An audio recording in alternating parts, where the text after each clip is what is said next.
All right, so we're diving back into Tesla again, right? This time it's their Robo Taxi program, and this time they actually revealed the whole thing, Mhm. not just throwing out some concepts. We've actually got articles from people who got to ride in these things, and let me tell you, some of this stuff is, well, it feels like they pulled it straight out of a movie. Oh, absolutely. It's definitely attention grabbing, and that's kind of Tesla's thing, isn't it? I mean, beyond all the hype, though, there's some seriously, cutting edge tech being thrown around here. Yeah. Definitely worth a closer look. For sure, for sure. Okay, so starting with the robotaxi itself, one of the articles, it described it as get this, a cyber truck, Hmm. but super streamlined, like they took it through like a wind tunnel or something. Sleek, silver gold finish, no side mirrors, no back window at all. Like picture a sports car, but beamed in from the future, designed just to zip around city streets. Yeah. No, the design is definitely striking, that's for sure. But it's not just about looks. It's all very functional. Yeah. Tesla's always been obsessed with efficiency. Getting rid of all those kind of standard car bits, that Yeah. tells you everything you need to know. This thing, at its core, is all about autonomy. I see, yeah. And inside, oh man, inside it's like minimalist sci-fi movie set. Spacious, huge touchscreen controlling every single thing.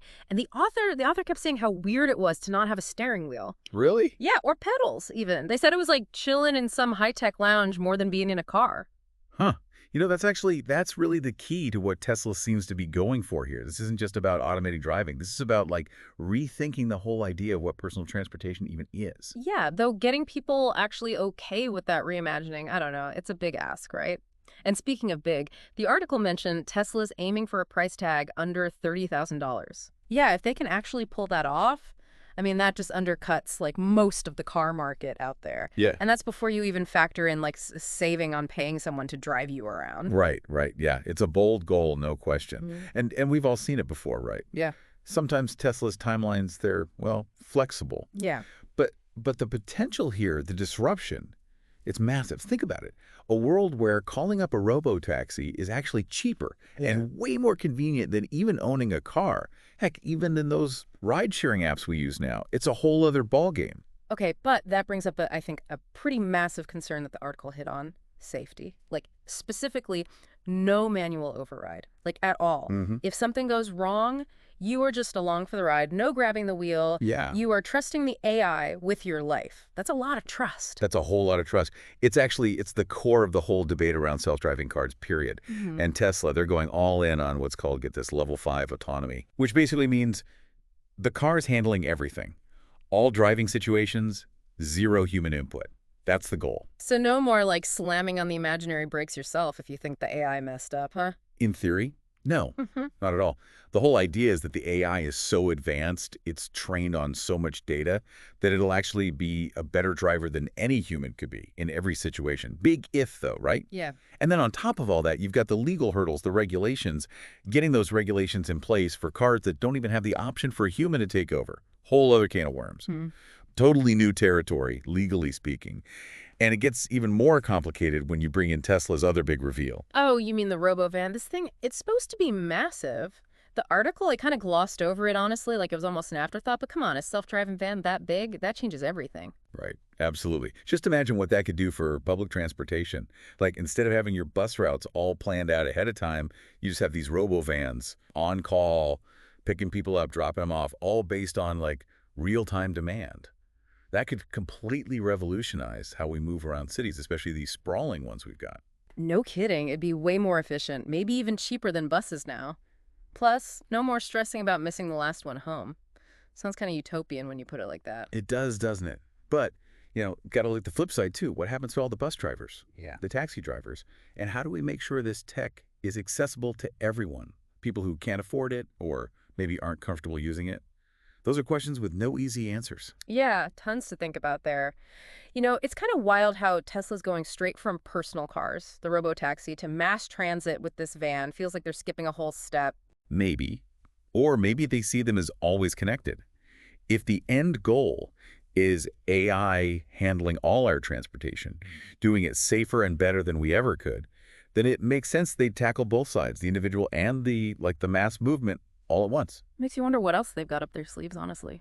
Speaking of AI, got to talk about Optimus. They had a whole section in the article about how their humanoid robots coming along even showed it off serving drinks at this event. What'd you think of that? Well, you got to give them points for the demo, that's for sure. Pure showmanship. Mm-hmm. But technically, yeah, it shows they're making progress. Robotics, object recognition, even some basic AI interaction, it's all there.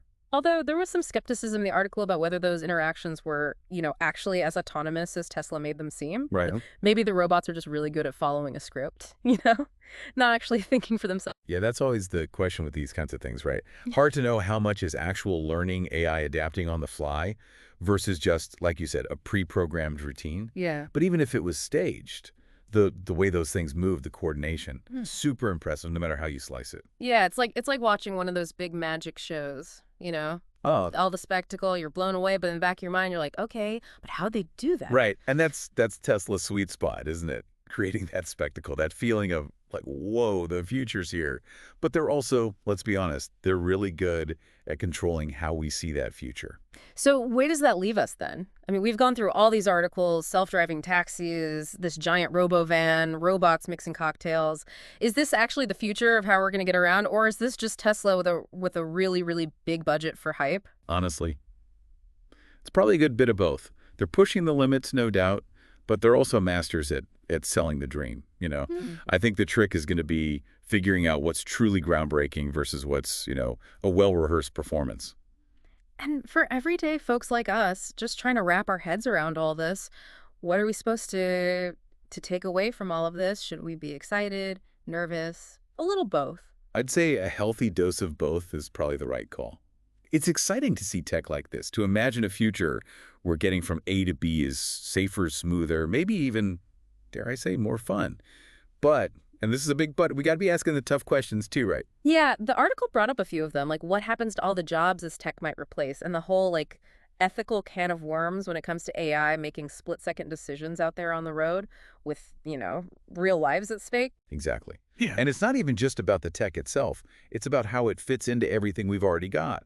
Our roads, our laws, even just how we as a society think about things like responsibility and all that. These are conversations we need to start having now, not 5 years down the line when it's too late. So maybe the takeaway isn't about knowing for sure what's coming next, but more about, like you said, being part of the conversation, not getting so caught up in the flash and the hype that we forget to really think critically about what it all means. Couldn't have said it better myself. Yeah. And that, I think, is a pretty good place to leave it for today. This duck dive, it's given us a lot to chew on, and that's really the point, yeah. Spark some curiosity, get people digging deeper on their own, and hey, a little healthy skepticism never hurt anyone. For sure. To everyone listening out there, thanks for joining us as we explored the world of Tesla and their latest, let's call them propositions. We've covered the flashy designs, the bold claims, and yeah, all those questions that pop up when you get a glimpse of what might be the future. Until next time, stay curious, keep exploring, and we'll catch you on the next deep dive.